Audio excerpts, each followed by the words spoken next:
It's day 2 of our 30-day decluttering challenge. And if you're just stumbling upon this video now, that's okay. You're not behind. We are starting right here in the kitchen. Before I start the timer for 5 minutes and we find 5 things to go, I want to tell you why it's important to come back and spend every day with me for the next 29 days consistently. This is about building your decluttering muscle. This is about showing you, proving to yourself that 5 minutes of decluttering a day is going to have a huge impact, but it also trains your brain to allow you to make it easier to let go. So if you struggle to declutter, if you're tired of having a messy house, this is the answer. But you have to commit to showing up every day for just 5 minutes. And you have to commit to finding just 5 things a day to go. So today we're in the kitchen and we're looking at kitchen counters. I don't have a lot of clutter in here, so whether you have clutter or not, I'm going to give you some solutions, some things that you can do. But I want you to first look around and see, do you have piles of paper? Do you have old expired coupons? Do you have things that it's junk mail or flyers that have to go? All of those can count towards your 5. So get an idea in your head. Let's set our timer and start decluttering. On your mark, get set, let's declutter. I'm gonna be honest, I brought this stuff in here because I don't actually have any clutter on my kitchen counter because I've trained my brain, guys, to declutter on a regular basis. But I found some things here in the junk drawer that can definitely go, like all these extra notes. I write myself to-do lists. I don't need the old ones. They can go with the muzzle. They can go, and all my other old to-dos, my old shopping lists, all that. Like, why are you still having that, Cass? And this counts. I'm almost at already 5 things. Dig deep. We are not making a mess. We are not pulling things out and sorting. We are only looking for things that you don't need to keep anymore. And we're only spending 5 minutes doing it. This is about speed. This can go. This is about making it better. Progress and only progress. You know what? I have this old calculator. No one uses old school calculators anymore. They use their phone. And this protractor set. Goodbye, friend. And honestly, I have a million of these. I keep them just in case, but I know I have 50 million just in cases. Be brave. If you have an old cable, if you have a charger, just say no. Just say I have enough to deal with.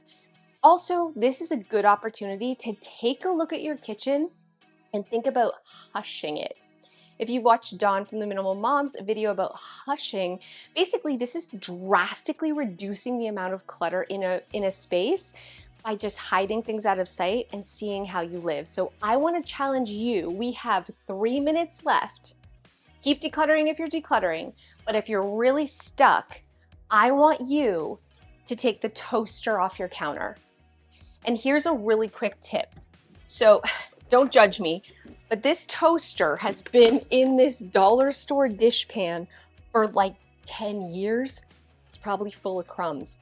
But here's why you want to stick your toaster in a bin, because as you're using it and moving it, sometimes crumbs can fall and you don't want crumbs on your counter. So wherever your toaster is, put it in a bin and then look beside, look below. Where can you make room and get the toaster off the counter? You're like, I make toast every day, Cass. I love the toaster on the counter. I'm a bee, I'm a butterfly. Stop it. Just try it. Give this a try. It means something has to go underneath or in a cabinet. A salad spinner, you don't need it. Big old pans and pots, how many turkeys are you roasting, friend? Make room for your toaster today, or the blender, or another small appliance that you rarely use. Let's get it off the counter. That counts as one of your 5 things to go.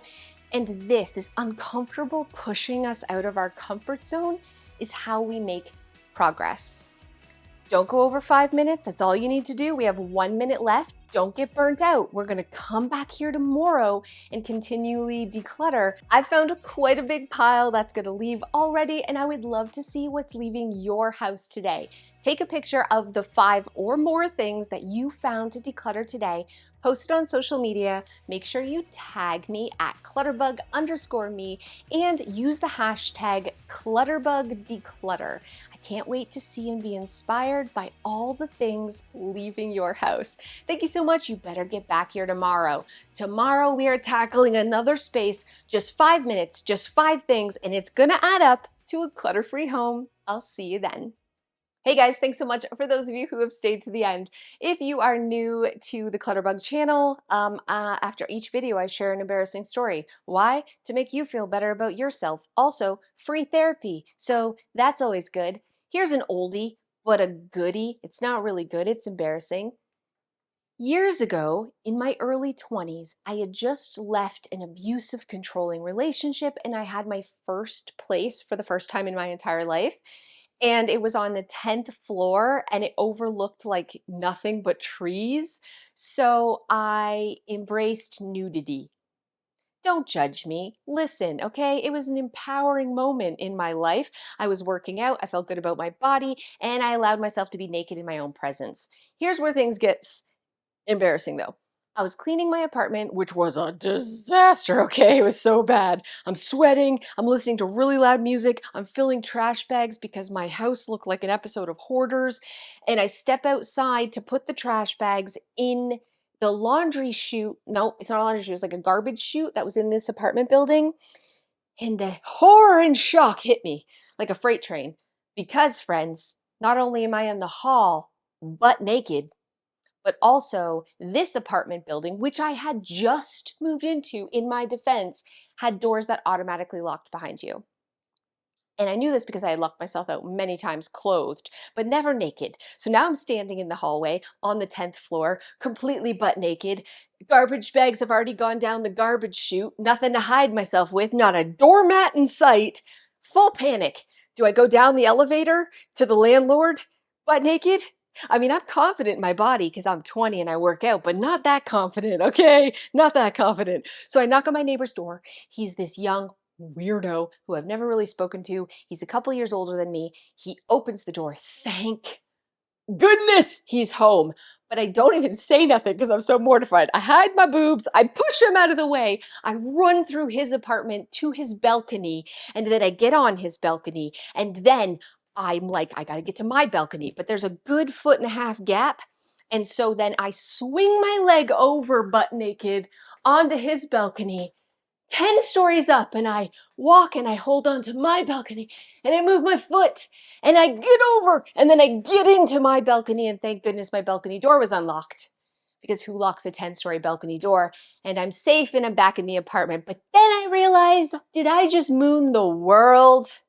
Did I just almost kill myself by hanging off like Spider-Man the side of a building 10 stories up, butt naked?